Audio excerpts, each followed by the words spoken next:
and it is from X-ScaleSolutions.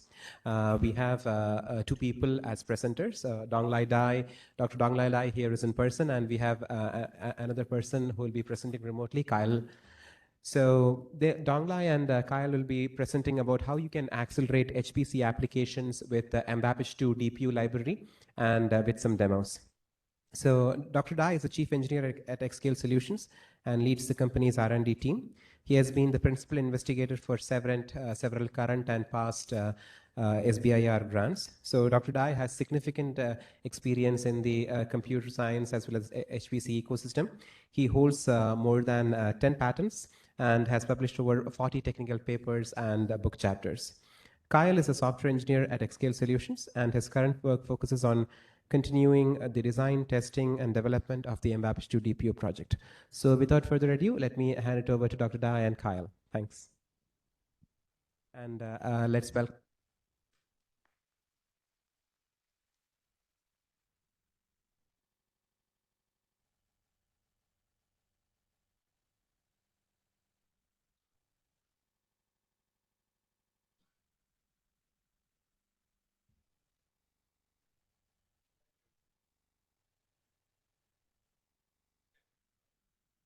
So it's called a live demo. Okay, I'm going to present a few slides about the overall ideas, what we're trying to focus on. Then I'll have someone from a company to do the real running the demo remotely to show the impact, especially focus on the performance part of it.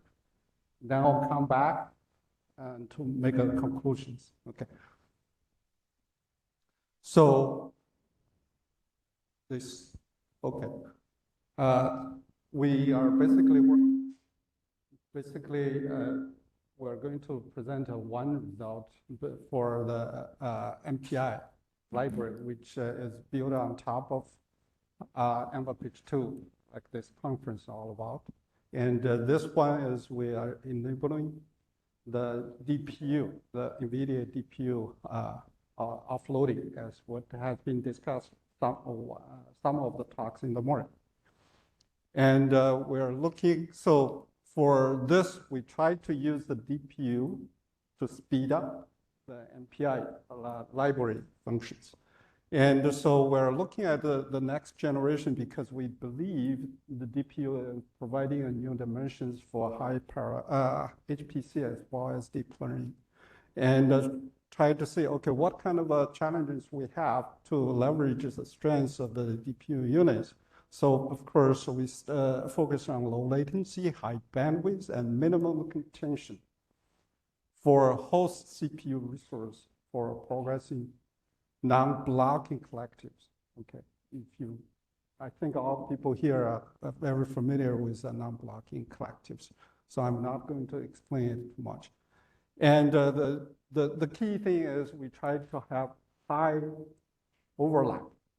Of course, that requires some of the applications to be restructured so that you can have this overlapping between communication and computation. And we're going to show some of the result later on. Okay, and this one, we're particularly focusing on CPU based blocking communication, okay, because non-blocking communication, because right now with the system we don't have the GPUs or other accelerators yet. But as we all know that more and more accelerators, especially various different types of GPU coming into the market, so that's something in the future we will do. So the key thing here is we're trying to invent or innovate offloading mechanisms to gain traction as they become more potential to completely offload.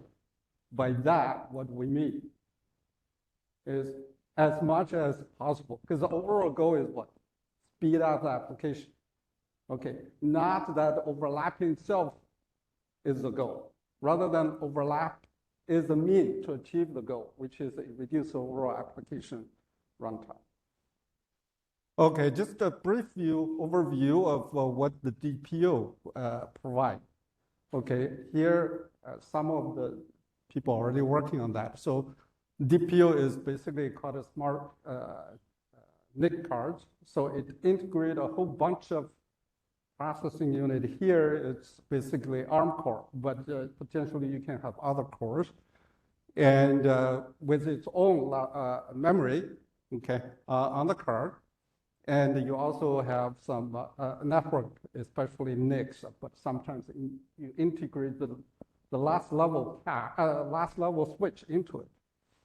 Anyway, for DPU, for NVIDIA DPU itself, it integrated Connect X6 for this version. There's the next generation coming out soon, I think sometime later this year, which has more advanced NIC on it. And it's used a 64-bit ARM core. This is ARM872. As some of you may know that there are more powerful ARM cores coming later after this. But this is what is available to us. And it's clocked at 2.75 gigahertz, which is reasonable, but not the most fastest one you can get in the market. And it has 16 gigabytes on card memory. Remember, all this, at least for now, it's accessible from the DPU only, okay? And as NVIDIA make this unified memory accessible to share between the host, and then we'll use it in a different way. Okay, and here we only talk about one version, which actually we already released. This is based on MVAPICH2 2.3.6. And this DPU version of this library we released at February of this year. And there's upcoming release sometime soon. Okay, we will have more advanced and better improved result. And this library, this version, this release support all the features available to the MVAPICH 2.3.7.6. As you know that the new release 2.3.7 just came out, so we will upgrade this in the future release, not the upcoming release. Okay. And it uses a novel framework to offloading the non-blocking collectives. And it's so far, we will show you that there are three non-blocking collectives. One is I auto all, the other one is I all gather, the last one is I decast. And we have other collectives also implemented. More we are going to add. And for now, we're only going to demonstrate this. And so the key thing is here is significantly increases the overlap. And that's the main mean we achieve the speed up for the library. And we basically use this to accelerate the scientific applications, use a mix of MPI non-blocking collectives. And the demo we're going to show is running on this particular hardware, set of hardware. So all the numbers are based on this, okay? So it's use HPCAC. It's basically a cluster maintained by NVIDIA. And they are tiny enough allow us to use it for this demo. And we are using 32 nodes. And each node has one DPU. So total is 32 DPUs. And the bandwidth for that link is 200 gigabits per second, which is the current generation one. As the Colliers, as the more advanced is 200, okay, 400 gigabits, but that's a market leading number. And so overall, we're using 1 kilo cores, okay? Basically, we're showing you 1K MPI range and see the collectives upon that. So that's a decent size of the application, or at least from a compute nodes perspective. And the configuration for the hardware here is basically the CPU is dual socket, Intel well, it's a decent speed. Okay, not the latest, but still the popular ones. 16 cores GPUs and dual socket. So basically each node you have 2 sockets. Each socket has 16, so a node has 32 cores. And we're using adapter is NVIDIA's BlueField-2, the latest one. And software firmware, this is specific version. I just mentioned one version here is a driver. It's a 5.2, okay. And we're using whatever we release, the DPU library. We're going to show the micro benchmark, OMB and micro benchmark, as well as one of the applications we have been able to get it running and showing the benefit, because as I mentioned before, you need to restructure the application to take advantage of this. And we're going to basically demonstrate 4 parts, okay? We demonstrate showing a live result of IAutoAll micro benchmark. Then we're going to show you a P3D FFT application or compute kernel. Some of you know that we actually work with the open source maintainer for this one, and providing us restructured using of the version of the code use the non-blocking collectives. And we're also showing some of the micro benchmark results for IB-Cascade as well as IAllGAN. Okay, in interest of time, we're now going to show application result using the last 2 collectives. So this is upcoming for future release. We will have more non-blocking collectives, and I list here a few, all reduced as well as IAutoAll V type of thing, okay, which we already find significant impact in some of the applications we already noticed. And some of other collective already implemented, but in interest of time, we just skip it and not demonstrate it. Okay, and the offloading design basically is for MPI functions. And it's co-designed between, the design actually works for both MPI library as well as application with DPU support. Okay, and with application for AI using DPU, I'm not going to do this demo today, but we'll have a talk on 2 days later. We'll talk something about that. Okay, so of course, we'll be happy to, anyone who are interested, use it and let us know your result. Okay, now can switch to Kyle.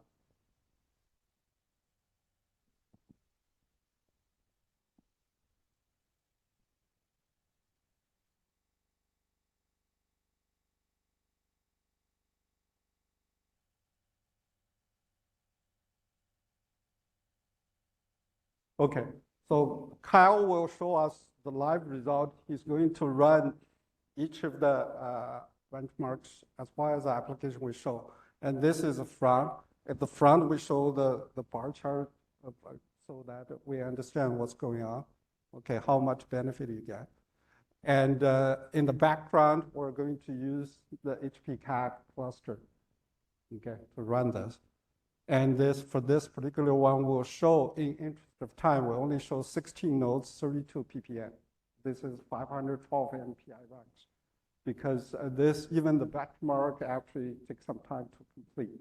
And but once we show this with the real application, we're going to show the 32 nodes, 32 ppm, the big one. As you can see that it takes a little bit of time to kick it off, okay?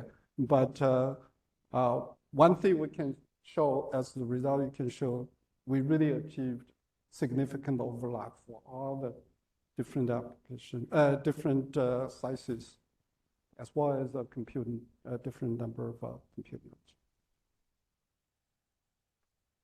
And so one thing, if people has any guess why we think that I auto is important. Why do we want to show that? It's I auto or most all involved collectives of dense communication. So there is a lot of pair-to-pair as well as pair-to-group, this kind of thing. So working this really give us opportunities to do a lot of network-based optimization. Okay. And inside there's a lot of steps from the end user perspective, because the collectives, all the MPI ranks in a communicator is participating. Okay. How? Okay. Okay, as you can see, so this is for the message length changes are increasing from 64 to 512 kilobytes. Okay. And as you can see, the red bar is for the CPU version without offloading. The green bars for all this, okay, as well as the green line, is for the DPU offloading cases. And if you're looking carefully, you don't see much of a red bar here, which is for overlap. Okay, basically, it means for the CPU version, you actually, there is some overlapping, but very low because the dense communication. And as you can see, the message size as you grow up, the pure communication time, actually for the ARM core of DPU, it takes a little bit longer time than doing by the CPU. Okay? But because you have spare resource to do that and dedicated the CPU to do the computation, so as you can see, the overall time achieved by this micro benchmark can see significant improvement. And as you result here, it shows about 25, 27, something around that range. Okay, depends on your CPU speed as well as network and the ARM core speed. This potentially would change. Yes, go ahead, Mushi.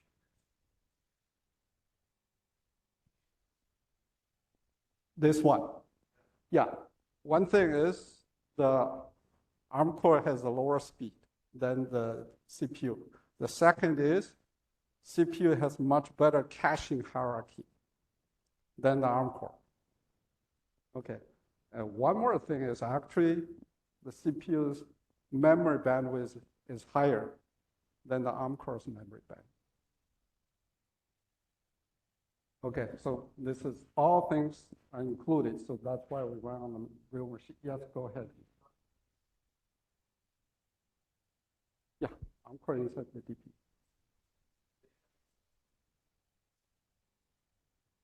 Yes. Right now, it's moved into the DPU memory. Yeah, yeah, because it's not shared memory, not a unified memory yet. Yeah, it's in separated host mode. Okay, any more questions? Okay, now let's see the P3D application. We're going to show that next. So we see that what actually happened on micro benchmark level, what exactly is going on. We're going to show that the real application, once you structure it properly, restructure it properly, is actually can take advantage of this. So we see for that bigger message range, okay, for that size, it's getting improvement in 25 to 30%. for real applications, what do you think? Will get it higher or lower from the overall execution time? So what is their factors you need to consider? The communication to computation ratio as well as how you overlap. Okay. If you go with the embarrassing parallelism, you're not going to show it, right? However, in real application, most of them, you cannot achieve real embarrassing parallel. Okay? So there depends on how your application itself works. It will show different level of improvement. And for P3D FFT, as you all know, the FFT is used widely in parallel application. Used to be the dominant one in signal processing. Okay, so a lot of audio related stuff is still using it. And it has found a lot, also it's very useful in a lot of linear algebra related stuff. Oh, this already showed the first. So this is the first set. We can see this red bar is the CPU only version without the DPU overlap, offloading. The red bar again is with the DPU offloading. You can see at this, for this particular application, with 3D input, 3D FFT, right? The input, the data grid is 1K by 1K by 2K. That input data grid. And we're showing overall improvement by 25%. Okay, so this is, by the way, this is after the restructure of that curve. And we worked with the open source to get that version. And this is the next version, sorry. So this is showing, okay, you can see what is changing here. We're using the same number of MPI racks, 1K. Yeah, 1K, 32 by 32. We are increasing the input compute grid, one dimension at a time. Okay, we double the second dimension. Okay, so you basically double the overall computation problem size. And the overall time will get increased by somewhat above 60%. And we can see the improvement drop somewhat. Okay, but still in 20-some percent. Okay, as you increase this, what happens is there is volume to surface effect, if you guys heard that term before. Okay, computation. If you're really doing the dense computation, the computation always has a higher order than communication. But this is for linear algebra related stuff. Okay? But some other applications behave differently. And depend on your application itself, you will see the impact will change differently. But with overlapping between communication and computation, you will always get the benefit if you do it properly. And so this one we're showing, the next one, any guess? If we double this, the first dimension another time, any guess where the improvement should be?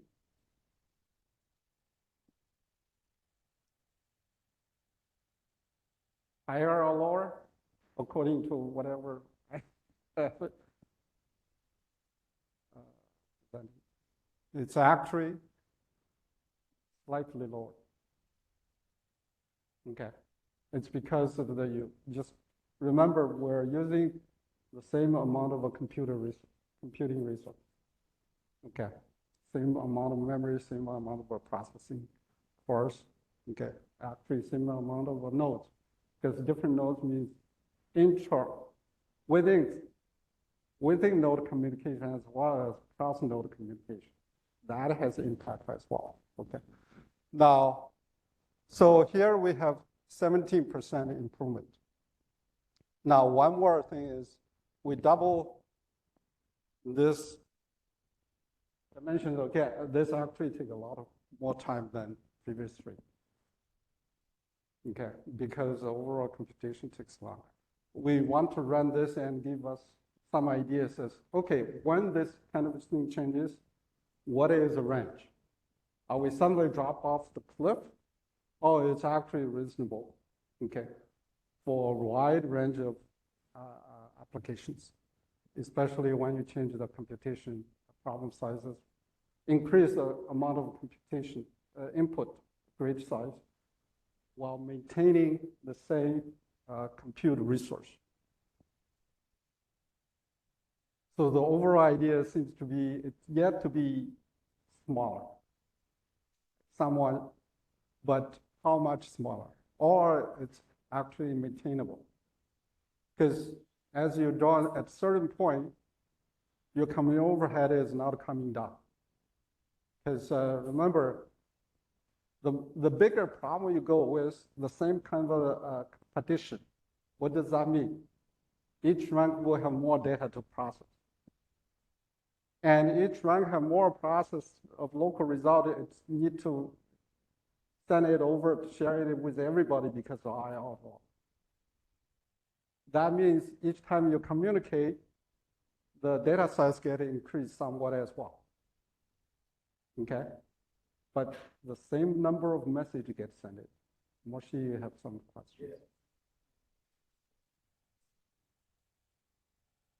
Yeah, this is used more than auto. It has IB has or something in it, but the dominant one is IAuto. Yeah.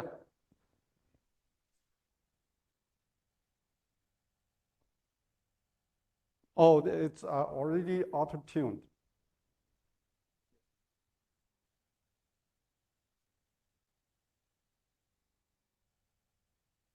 Communication pattern is auto. Yeah. I think here is mostly is hierarchical one. Hierarchical. Yeah. Because we have within like a 32 ppm, we have within node thread or rank as well as a cross node range.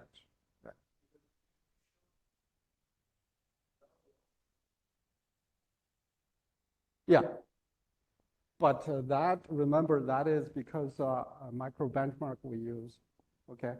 And for this one, we think it's a little bit higher than that, but it's actually, if we're looking at the result, it's not zero.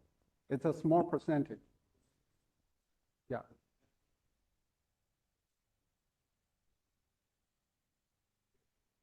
The communication, yes. Okay, here, finally here, it stays 17%. Okay, so this is what we have so far. So what this does tell us is it's effective and the improvement is actually sustainable within a certain range. Of course, you can do a bad job without really effective overlap, then you will not see much benefit. But this gives you the potential that if used properly, it's actually noticeable improvement in overall performance. And this is not toy application. It takes real resource to run this. Okay, the next one is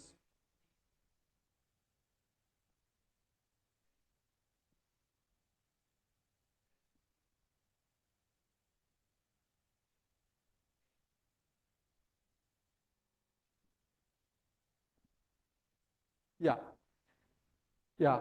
We actually increase the problem size one dimension at a time from this one, yes. So you mean, what's the reason behind why it's sustainable? Like what I said is, there's many factors into it, okay? As long as, because the amount of communication actually increases. The amount of communication, I should say, the amount of data communicate increases with your input problem sizes, okay? The amount of computation is also increasing, but they're increasing at a different rate.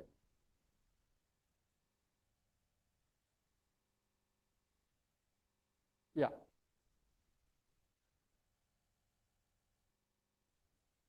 It's, yeah. See, from the big O perspective, one is probably n cubed. The other one, the best you can achieve is n squared log n. Okay. Okay. But because of overhead, you will see higher than that, or you can say it has a larger constant in that the second one, n squared log n. Okay. Depending Thank on where you. the break point is. Okay. Okay. Oh, sorry, I was talking. This already come out. Okay, so this is for IBCAS. Okay, as you can see here, this is for 13 nodes, 16 nodes, 32 ppm. Again, we're running the benchmark in a smaller configuration. It's just in interest of time. So as you can see, the improvement overlap get a little bit higher, okay, but not much. And we're saying that the pure communication time here is smaller. It's because all the other factors involved. But overall time, you can see significantly. As I said before, no matter what you do, overlap is just a mean. You want to achieve your goal. Your goal is your overall execution time get increased. But this also bring out other opportunities as well in the future. Okay, there are potentials, more potentials. Okay, so this is for IBCAS. The last one we're going to show is IR gather.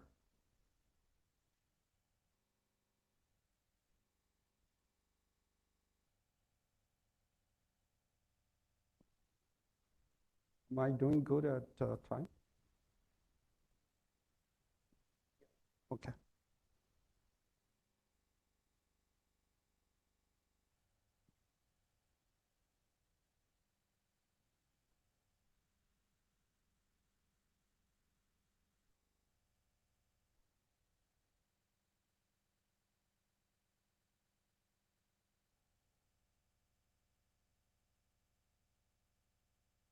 So any guesses what we are going to see, potentially see here? More overlap, less overlap? More overlap, yeah. Why is that? Because we have more things to do for the communication itself. Yeah, yeah. Because all gather is doing much more than bcast. Bcast are actually only sending messages without much process.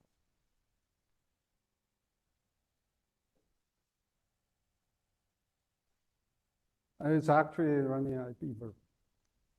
I think it's IB verb. Yeah. No, not that. But the library we actually have used that. We can use that, but for this demo, we did not. Okay. As you can see, yeah, as Moshe pointed out, we see significant more overlap. Okay. This part, it's small because of the scale is other is larger. The ratio is something close to that.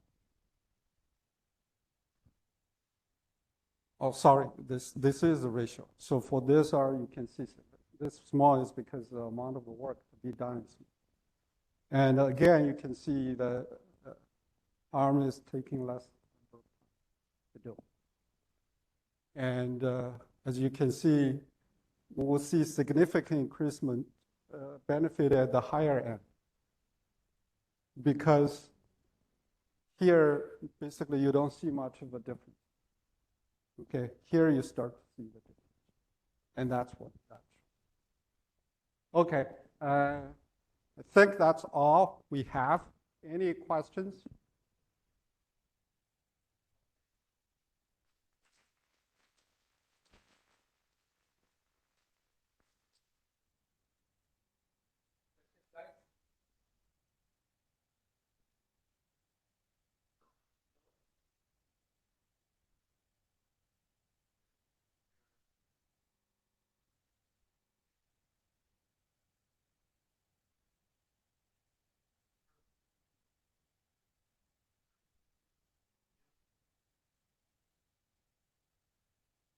Okay, that's a good question. It could be tricky.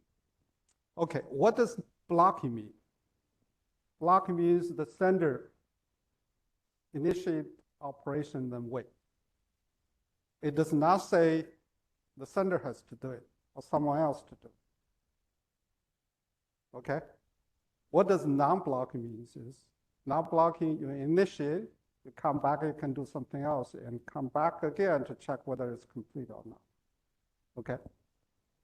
So whether you get benefit or not means whether for blocking one.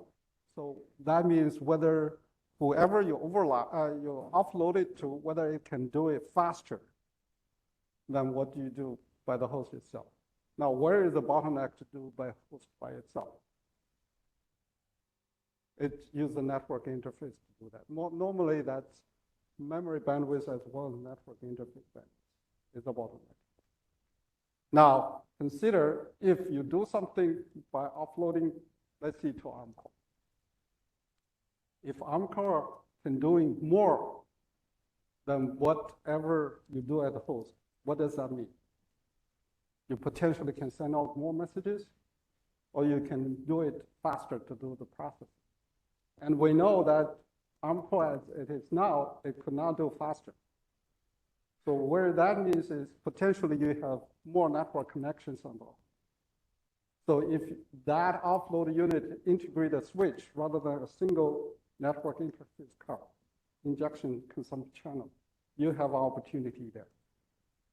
Does that answer your question? Okay. Okay.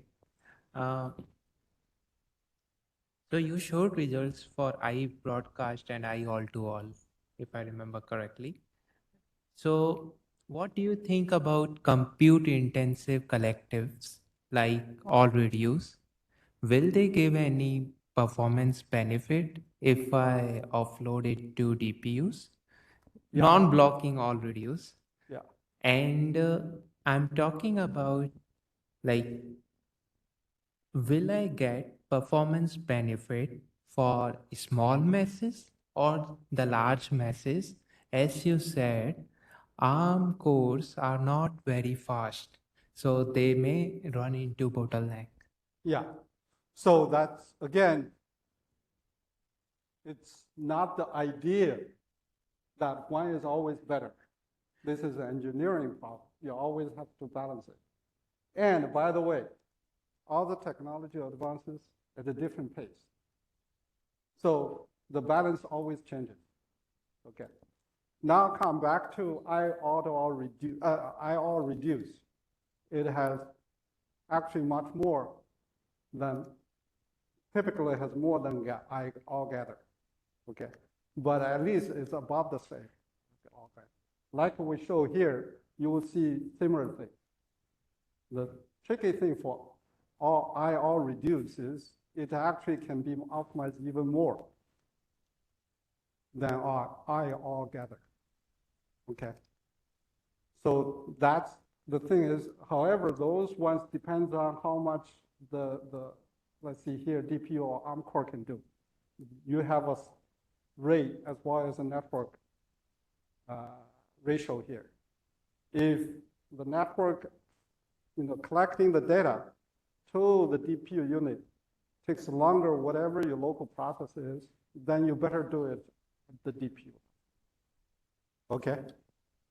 Any other questions? I hope that answers your question. Yes, thank you. Yeah.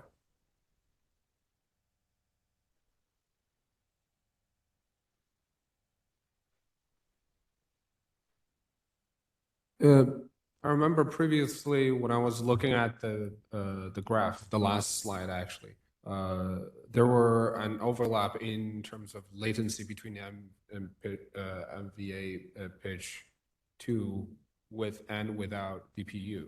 Yeah. So can you explain why? Like, yeah. No. Without DPU is a red bar. With the DPU is a green bar. Yeah, but there's an overlap in the latency is the same for the previous for the first two data sets. Yeah. Like, oh, why? Oh, that because whatever we have done, the overlap for that micro benchmark is not as effective as we can take advantage of. Okay, so that means the amount of computation or whatever we overlap to the DPU is not safe. Well, I should say the communication operations is not significant enough to show significant overlap with the CPU's computation. So what does the CPU overlap allow you? Basically, you delegate something to the DPU to do it for you. Right? If your delegation itself take amount of time, it's about equivalent to let the DPU do it for you. You don't get much benefit. Okay. The delegation action itself, you delegate something for someone else to do it. If that amount of work is about the same as you ask the other one to clarify what kind of work you need to do and what kind of result you expected, you will not see much of benefit. But as a human, we're still doing that because the hope is in the future I can do much less description. And then in that case, what would be the situation where like the DPU would actually perform worse, I guess? Sometimes, yes. Yes, because you prepare the data for whoever need to do the work to describe, right? So what work need to be done there, rather than you do it yourself. Yes, that happens. That's again, it's a balance. What to delegate or what to offload and what not to offload. Thank you. Next time, speaker, please.